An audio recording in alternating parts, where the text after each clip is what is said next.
Les cérémonies du souvenir du raid anglo-canadien à Dieppe le 19 août 1942 se poursuivaient en ce jour anniversaire 55 ans après, en mémoire d'un événement dramatique de la Seconde Guerre mondiale. Amitié entre deux pays à l'histoire commune résumée par la présence des deux ministres des anciens combattants, canadiens et français. Manifestation exceptionnelle et officielle qui sera la dernière de cette envergure. Olivier Quérault, Abdel Benzaïr. René Paradis est un des plus jeunes vétérans de Dieppe. Il a 75 ans. À chaque célébration, il vient se recueillir sur la tombe de son ami, mort à 20 ans. Pour René Paradis, cette commémoration est sans doute la dernière occasion de venir en France.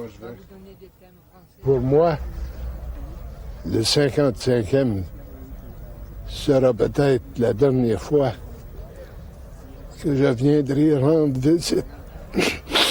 Excusez. Rendre visite à mon camarade et à tous mes camarades, nos héros de la guerre du raid de Dieppe.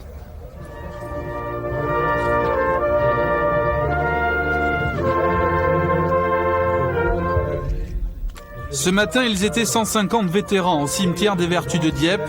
C'est là que sont enterrés une partie des soldats canadiens tombés sous les balles allemandes le 19 août 1942. Les rescapés de ce raid sont venus rendre un hommage aux 707 volontaires qui sont pour eux des héros.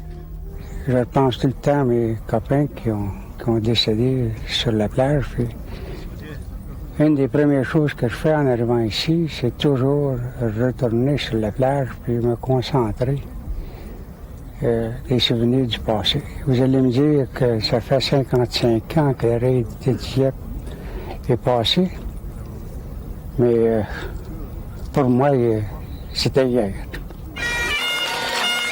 Preuve de l'attachement des Dieppois pour ces soldats canadiens, les vétérans ont défilé sous les applaudissements dans les rues de Dieppe. Là où il y a 55 ans, ceux qui avaient évité la mort furent faits prisonniers. À la plage de Puy cet après-midi, l'émotion fut là aussi très forte. Après Dieppe, c'est sur cette plage que les pertes humaines furent les plus nombreuses. Près de 300 Canadiens y ont perdu la vie le 19 août 1942.